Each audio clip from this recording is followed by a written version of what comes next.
Magandang araw mga kaibiyang. Puntahan ko ngayon yung binilad kong kamyas. Baka pwede na. Ano na yun pang 14 days ngayon na araw. Ang tagal-tagal ding ibilad, no? Makapal kasi at saka madagta. Puntahan ko doon sa bukid.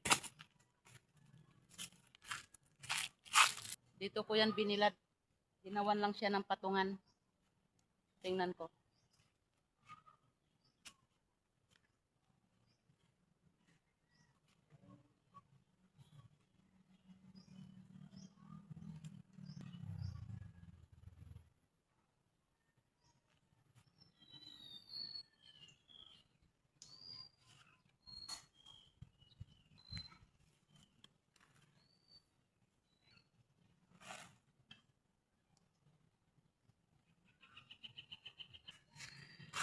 Tuyo na siya, oh.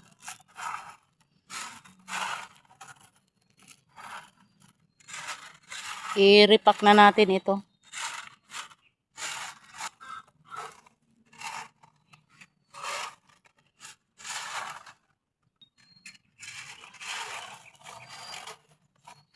Kailangan ganito yung pagkatuyo niya, oh. Yung maririnig mo yung kagaskas na niya. So, yung tuyo na yan. Kasi pag maalanganin sa tuyo, yung medyo may basa-basa pa sa loob, may posibilidad kasi siyang mag-amag. Aamagin siya. Yan, oh, kagaskas na.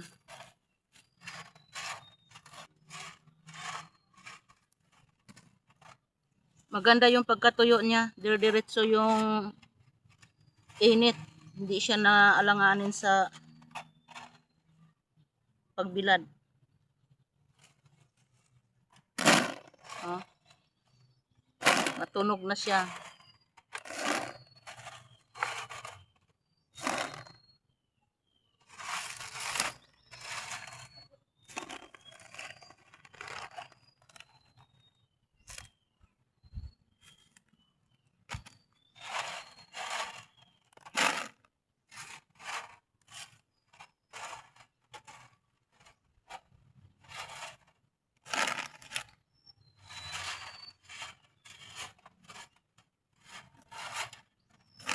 Karaniwan ito yung dinadala sa ibang bansa.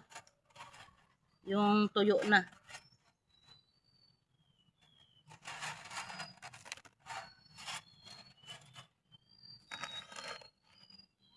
Siguro mayroon ng mga 3 years ago. Nakapagbila din ako nito. Tapos na tsimpong may umuwi galing sa ibang bansa. Ayun, binili sa akin.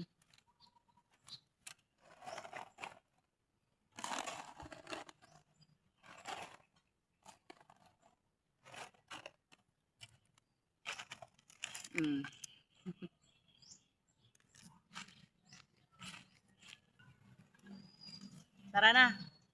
Uwi na tayo. Ito na mga kaibiyang, no, mag-repack na ako nito. Ilalagay natin sa ziplock. Ito, oh.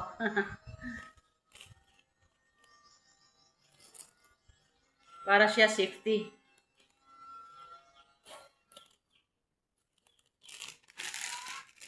Oh.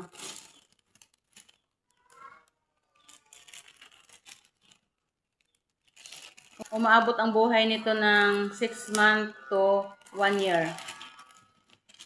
Basta hindi siya matuluan ng tubig. Ilagay lang natin sa safe na lugar.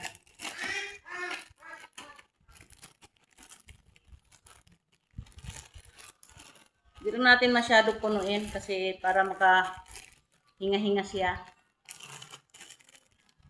Mayroon pala ako ditong timbangan mga kaibiyang. Ito. Timbangin natin dito para alam natin kung ilan ang laman dito. Mabilang natin kung ilang kilo sila lahat.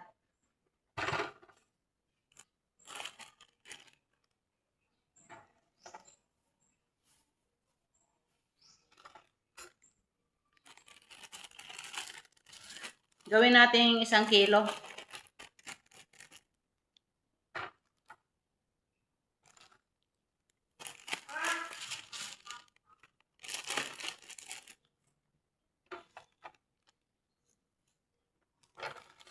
O, ayan, 1 kilo ito, oh. Kunti lang. Tama-tama pala talaga yung 1 kilo dito.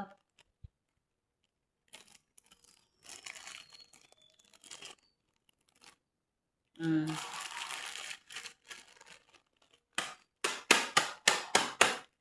Hindi ba? Di ba ang ganda tingnan, no?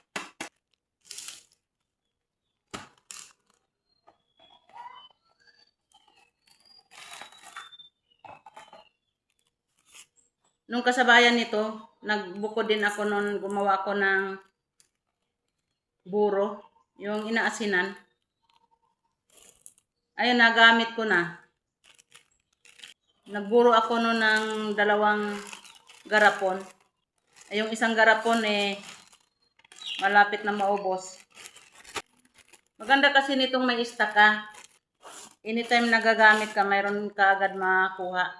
Ngayon wala nang bunga yung kamyas. Naubos na. Yung iba nalaglag. Ito lang yung naabutan ko. Matagal-tagal pa mamunga yun kasi nadaanan ng ganito, tag-init, summer. Parang natutuyot din yung mga ano nila, ugat.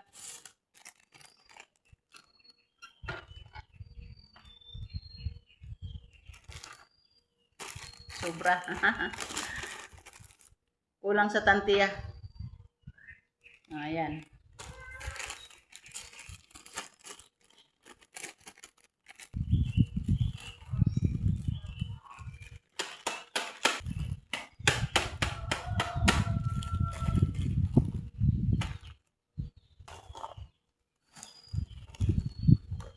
Pag time na gumamit ka nito, ibabad mo lang muna sa tubig.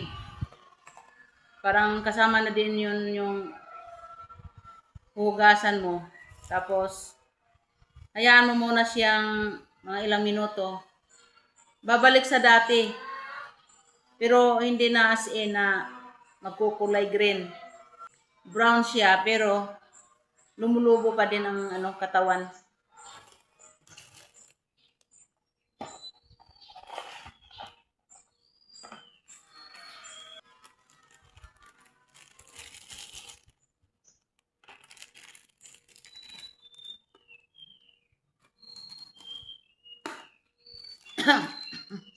Nanuot sa ilong ko. Amoy kamyas pa din.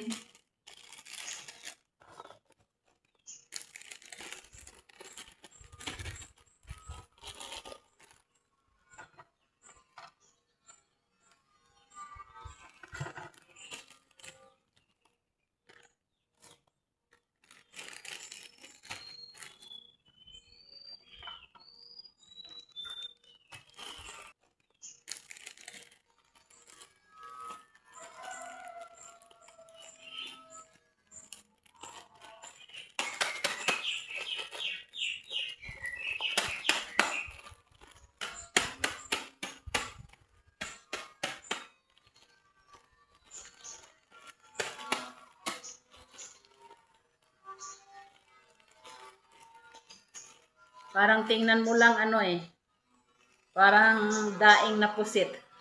Kasi yung kulay brown Ganito kasi yung kulay sa pusit na daing. Pusit na tuyo. Ganito, brown. Naubusan ako nitong tig 1 kilo. May medyo malaki dito. Baka kasya na dito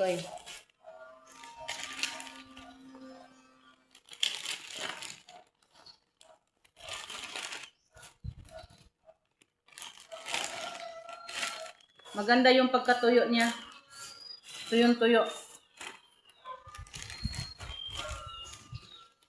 Hindi ka na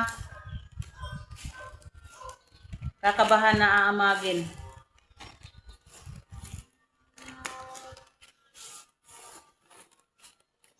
"14 days ba naman yung bilad?" Ang lakas ng init ngayon, napakainit talaga. Kaya tamang-tama yung bilad ko ng kamyas. Tama pala siya doon sa malaki eh.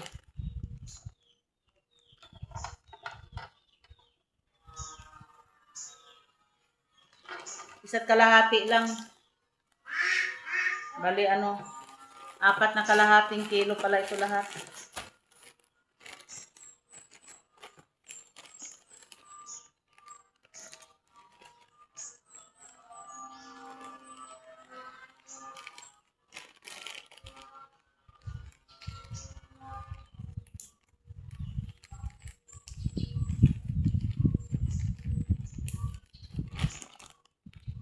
Pwede gamitin ito sa paksiw, sa sinigang, yung mga pampaasim.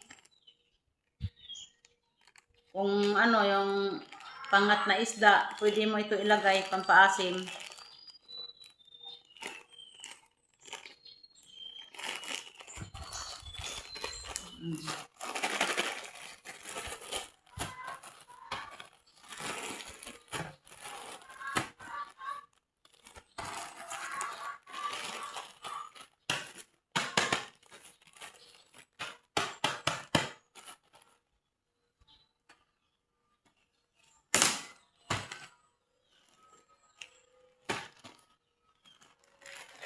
O, ito na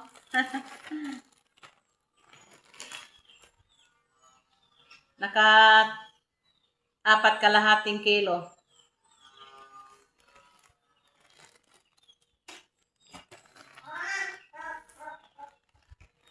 Dried kamyas or dried bilimbi fruits.